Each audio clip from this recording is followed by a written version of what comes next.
발사에 대응해 비공개 회의를 개최했습니다. 안보리 회의 직후 유럽 지역 6개국 유엔 대사는 북한을 규탄하는 공동성명을 발표했습니다. 공동성명은 지난달 28일 미사일 발사를 비롯해 북한의 잇따른 탄도미사일 발사에 깊은 우려를 표명한다면서 이런 도발적인 행위들을 규탄한다고 밝혔습니다. 또 대북제재 결의에 충실한 이행을 위해 국제사회가 적극적으로 동참해야 한다고 강조했습니다. 김기현 전 울산시장에 대한 청와대 하명 수사 의혹과 관련해 송병기 울산시 경제부시장이 김 전 시장에 대한 비리 의혹을 제보한 것으로 확인됐습니다. 송 부시장은 어제 KBS와 만나 정부에서 여러 가지 동향들을 요구했기 때문에 그 동향들에 대해 파악해서 알려줬을 뿐이라고 밝혔습니다. 다만 송 부시장은 2017년 하반기나 연말쯤에 청와대 행정관이 아닌 지역에 있는 여론을 수집하는 쪽에서 연락이 왔다며 언론에 나왔던 내용이라 알려줬다고 말했습니다.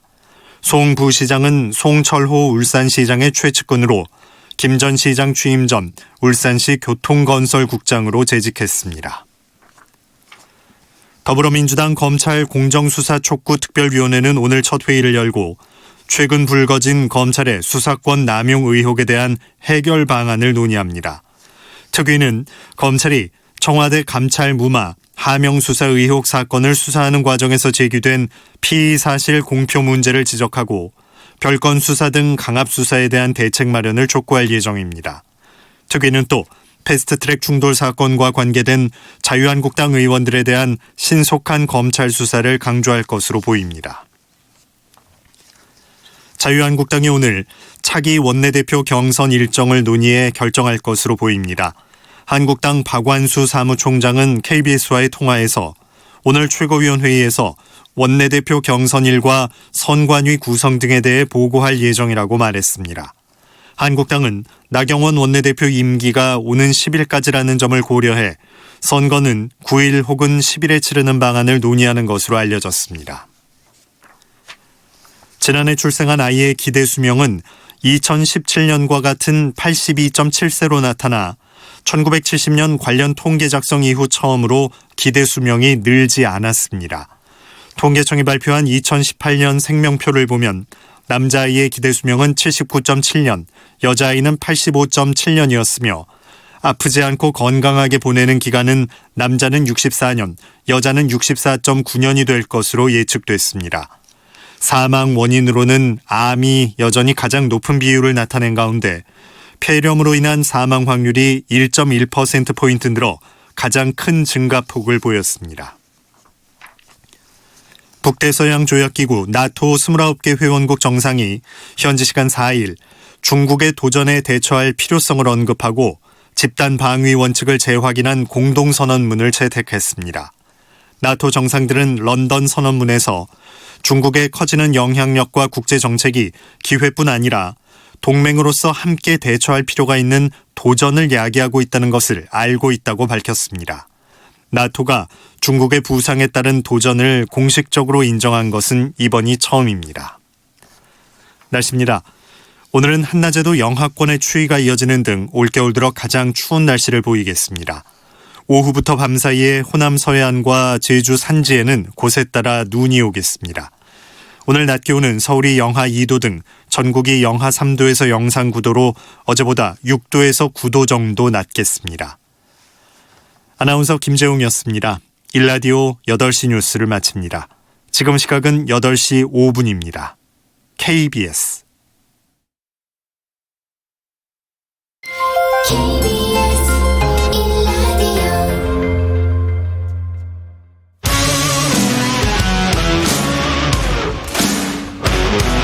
탐사보도 전문기자 김경래 최강시사.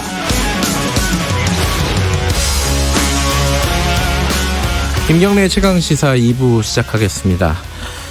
자유한국당에서 5번째 현역 의원 불출마 선언이 나왔습니다. 어제 좀 하루 종일 화제가 됐었는데요. 김영우 의원이었습니다. 3선이시고 불출마 선언을 하면서 지금 자유한국당 현 지도부에 대해서 뭐랄까요? 직격탄이라고 할까요? 날렸습니다. 여러 가지 좀 제일 핵심적인 워딩이 이거죠. 우리 스스로 깨부수고 새술은 세부대에 담아야 한다 이건데 이게 어떤 의미가 있는지 지금 뭐 자유한국당 상황이 조금 어지럽지 않습니까? 뭐 자유한국당만 그런 게 아니라 사실 국회 상황 전반적으로 좀 그런데 고민이 많으셨던 것 같아요. 오늘 스튜디오에 직접 모셨습니다. 김영우 의원님 안녕하세요. 네, 안녕하세요.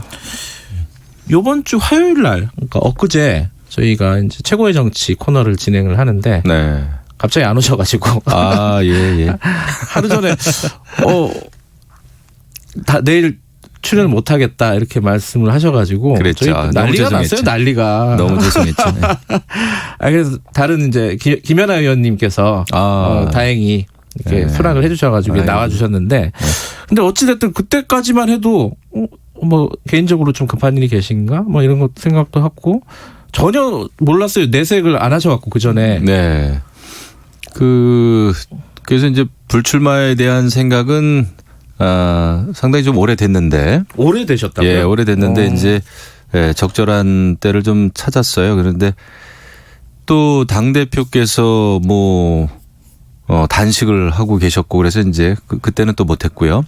그 전에 하고 싶었는데 김세현 의원이 또 먼저 했어요. 그래서 역시 김세현 의원이 저보다는 훨씬 훌륭한 의원이구나 다시 생각을 했고 정말 앞길이 구말 같은 그 젊은 의원 아니겠습니까? 저보다도 예. 더 서너 살 아래인데 같은 삼선이고 그렇습니다. 왜 이걸 하게 됐냐 하면은 저는 제 개인적으로는 너무나 당연한 결정이에요. 그 정치 도의적으로는 이미 저 같은 경우는 컷오프 당한 겁니다.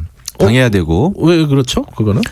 아니 뭐 제가 속한 정당의 예. 그 두 대통령이 법정에 섰고 재판을 받고 있지 않습니까? 네. 그분들이 잘했든 잘못했든 우리가 정치를 같이 하면서 저 같은 경우에는 정치에 입문하면서도 그렇고 도움을 많이 받았죠. 그다음에 또 정치를 하면서도 저는 뭐 이명박 박근혜 두 전직 대통령으로부터 사실은 도움을 많이 받았고 또 그분들의 이름을 팔아가면서 또 정치를 해온 게 사실이었고 네. 그리고 또 박근혜 대통령은 제가 또 탄핵에 가담을 했고 네. 그 정도 했으면 저는 정치 도의적으로 물러나는 게 맞다. 이런 생각이 하나 들었고요.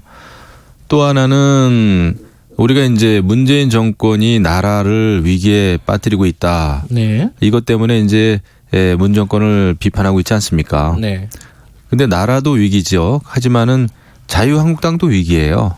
우리 자유한국당이 제대로 변화와 혁신을 했더라면 지금 이렇게 국민들이 마음을 주지 않는 상황까지 오진 않았겠죠. 지금 우리 당의 지지율이 좀 정체를 빚고 있지 않습니까? 네. 이건 무언가 잘못된 거예요. 우리가 그렇게 가열차게 우리 나름대로는 문정권 정부와 여당을 비판한다고는 하지만은 국민들이 마음을 우리 당에 열지 않기 때문에 네. 이게 지금 한계에 부딪히는 거란 말이죠. 네. 잘 살펴봐야 됩니다. 뭐가 부족한지, 왜 국민들과 우리가 함께 하지 못했는지, 네. 우리가 왜 웰빙 정당이라는 이미지에서 탈피하지 못하는지, 왜 자유한국당 그러면 특권층을 대변하는 이런 그 이미지가 있는지, 왜 우리는 전략이 없다는 이야기를 계속해서 듣는지, 왜 우리는 자리 싸움하는 정당의 그런 어떤 그 굴레에서 벗어나지 못하는지 이거 돌이켜 봐야 되는데 지금 하나도 해결되는 게 없어요. 그래서 좋다 그러면은 물론 제가 그만둔다고 뭐 당이 많이 바뀌겠습니까? 하지만 찻잔 속에 태풍이 될 가능성이 크죠. 제가 다 압니다. 그거. 네. 알아요. 제가 저 하나 불출마한다고 뭐 크게 달라지겠습니까? 하지만 그런 찻잔 속의 태풍이라도 조금씩 모이면 그래도 지금보다는 좀 나아지지 않을까. 또 야권 통합에 도움이 되지 않을까. 그렇게 하지 않으면 내년 총선, 특히 수도권 총선은 어렵거든요. 그런 거에 대한 위기의식이죠. 지금 말씀을 쭉 하시는 걸 보니까 제가 여쭤보지도 않았는데 네. 뭐 이유도 둘둘 말씀하시는 게 지금 고민이 많으셨던 것 같아요. 머릿속에. 고민도 많았고 요 앞에 여당 의원님이 오늘 안 계시니까 제가 이제 편안하게 쭉 얘기를 하게 되네요. 청취자분들 문자를 많이 보내주시네요. 한두 개 소개해드릴게요. 박지영 님은 자유한국당에서 그래도 믿었던 의원님들 중에 한 분인데 충격입니다. 이런 말씀 보내주셨고요. 감사한 말씀인데요. 네. 2354님은 관둬야 할 의원들은 뻔뻔하게 자리 차지하고 있는데 국회에 남아야 할 분들은 다들 떠나시네요. 이런 말씀도 보내주셨고요. 어쨌든 뭐 불출마 선언을 하시니까 좋은 얘기가 많군요. 그러니까 여야 의원 이렇게 나왔을 때는 상당히 안 좋은 댓글 때문에 제가 뭐 그랬는데 좋습니다. 저도 홀가분하고요. 우리 당이 바뀌기 위해서는 정말 우리 한 사람 한 사람의 의원이 이 공천에만 신경 쓰지 않는다면 네. 무슨 이야기든지 다 할 수 있을 거예요. 그렇게 되면 여야 관계도 바뀔 겁니다. 하나하나 좀 여쭤봐야 될 것 같아요. 아까 2353님이 관대할 의원들은 자리 잡고 있고 있어야 될 의원들이 떠난다 이런 얘기를 했잖아요. 근데 네. 김영우 의원님이 이 얘기를 했습니다. 그 기자회견을 하면서 네. 새 유형의 문제적 정치인들 물러나야 한다고 얘기를 했는데 그게 20대 총선 막장 공천으로 당 분열시킨 정치인들 그리고 최고 권력자 눈과 귀를 가리고 호의했던 정치인들 거친 언어로 정치의 품격을 떨어뜨리며 당을 어지럽게 만든 정치인들 이렇게 하면은 너무 많은 거 아니에요?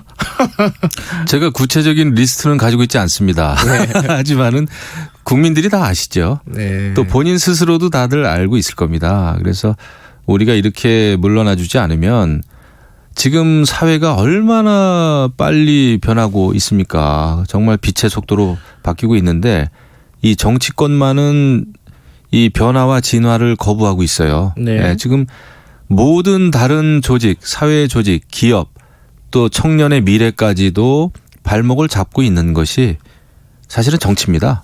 정치권이에요. 이런 면에서는 그래도 우리가 빨리 새로운 분들이 들어오셔서 새로운 그 정말 패러다임에 패거리 정치, 특정 이념에 치우친 정치, 특정 정파를 위한 정치에서 좀 벗어나서 이제는 그냥 정말 상식과 양심과 합리성이 기준이 되는 정치를 하지 않으면 안 되겠죠. 조금 구체적으로 얘기를 하면은 그렇게 봐도 됩니까? 좀 이게 그런 식으로 지금 지칭을 하신 건 아니지만은 네. 조금 해석을 하면은 자유한국당 내에 친박계라고 불리는 정치인들을 좀 겨냥해서 좀 물러나야 될 거 아니냐. 지금 아까 말씀하셨죠. 두 분 전직 대통령한테 빚을 많이 졌다. 네. 그런 부분에 대한 정치적인 도의를 내가 지겠다라고 말씀하셨는데 그런 도의도 없다 이런 말씀 아니신가요? 쉽게 얘기하면. 그렇죠. 사실 그 대통령을 호가호위해가지고 네. 그랬던 분들이 분명히 있죠. 네. 굉장히 가까운 척하고 이랬던 분들도 있고. 그런데 우리는 다 같은 책임을 져야 되는 겁니다. 뭐 반드시 친박계 의원만을 네. 지칭한 것이 아니라 네. 또 박근혜 대통령을 저도 이제 탄핵에 가담을 했죠. 네. 그거를 후회하진 않습니다. 사실은. 네. 물론 지금 문재인 대통령 하는 거 봐서는 오히려 지금 기준으로 보면은 우리가 과했다는 생각도 가끔 듭니다만은 어쨌거나 예. 국민들의 심판이었어요. 예. 81%라고 하는 그다음에 또 헌법재판소의 만장일치의 판결. 예. 그것은 굉장히 그 자체로서 중요합니다. 네. 의미가 있죠. 그런 마당에 우리는 그럼 과연 그런 그 여러 가지 잘못된 일이 벌어지는 동안 우리는 뭐 하고 있었느냐. 현역 정치인으로서 잘못한 거죠. 결과적으로 봤을 때 그러면은 우리는 이미 물레방아를 한 번씩 돌린 물이다. 우리는 흘러갔어야 되는데 여태까지 자리 꿰차고 앉아 있는 것도 사실은 이게 민폐입니다. 사실은. 그런 생각을 좀 했고요. 무슨 친박계 의원이다. 라는 것보다는 네. 다 알죠. 누구나 다 서로 알고 있고 국민들도 알고 있습니다. 그래서 이것은 근데 저도 이제 저는 뭐 물러납니다마는 다른 사람 물러나라 라고 이야기하기도 사실은 민망해요. 이거 알아서 물러나는 게 가장 괜찮은 가장 의미 있는 개혁 공천이 되겠죠. 자유한국당 이게 불출마를 선언하셨지만 역시 자유한국당 의원이시고. 나 내년 5월까지는 그럼요. 현역 의원입니다. 지금 자유한국당 상황에 대해서 좀 여쭤봐야 될 것 같아요. 네. 어제 이제 나경원 원내대표 임기 연장이 안 됐습니다. 네. 근데 과정이 이렇게 매끄럽지가 않았어요. 일단 내부적인 비판이 굉장히 많습니다. 네. 뭐 정진석 의원 등등등, 뭐 장제원 의원, 뭐 김태흠 의원 등등등 해서 이게 월권이다. 당 대표가 왜 정치를 이렇게 혼자 하려고 하냐, 뭐 이런 비판인데 김영우 의원님은 어떻게 보셨습니까? 이 상황을?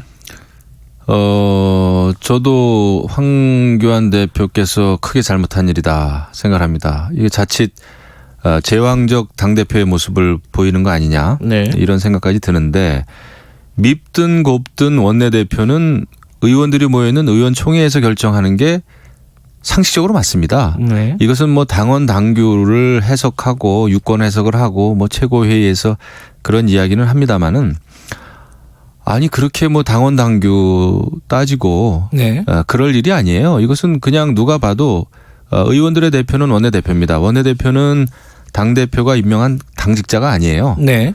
이것은 연장을 하든 불신임을 받든 재신임을 받든 네. 의원들이 결정하는 문제다. 이것은 의회 민주주의의 기본이죠. 네. 그래서 이것은 모르겠습니다. 다른 어떤 경험이 없으셔서 그런지 모르겠는데 당대표께서 무슨 대법원장의 역할을 할 그런 사안은 아니에요. 유권 해석하고 무슨 그런 게 아니고 이것은 의원총회의 의견을 물었어야 되죠. 의도가 뭐라고 보세요? 황교안 대표가. 이걸 모르실 분은 아닐 것 같은데 의도가 있으니까 이랬을 거 아니에요. 목적이 있으니까. 글쎄요. 뭐 제가 그걸 알 수는 없고요. 네. 아마 그런 답답함은 있었겠죠. 당대표 입장에서는 이렇게 많은 사람들이 헌신하고 가열차게 문재인 정부를 비판하는데 네. 그럼에도 불구하고 자유한국당의 지지율이 더 오르지 않고 확장이 안 되고 네. 국민들의 마음을 아직까지 얻지 못하고 있는 이 현실이 답답하셨겠죠. 또 원내 전략이 좀 잘못돼서 이런 게 아닌가. 나경원 원내대표가 글쎄요. 저는 모르겠습니다만 제대로 많은 그 의논과 상의 없이 예를 들면 공천 가산점제를 발표한다든지 네. 또 표창장 문제라든지 네. 뭐 필리버스터 문제라든지 이런 것을 원내에서 너무 독단적으로 생각한 것이 아니냐라는 저는 뭐 잘 모르겠습니다만은 왜 자꾸 모른다 그러세요? 진짜 몰라서 모르는 거예요. 네. 제가 뭐 핵심에 있지 않았기 때문에 아유 무슨 말씀을. 그러면 이제 불만이 있을 수는 있었겠죠. 네. 하지만 그거는 그런 불만이 있다고 하더라도 원내대표 임기 연장은 의총의 결정 사항이다 이렇게 생각합니다. 지금 자유한국당의 가장 큰 현안이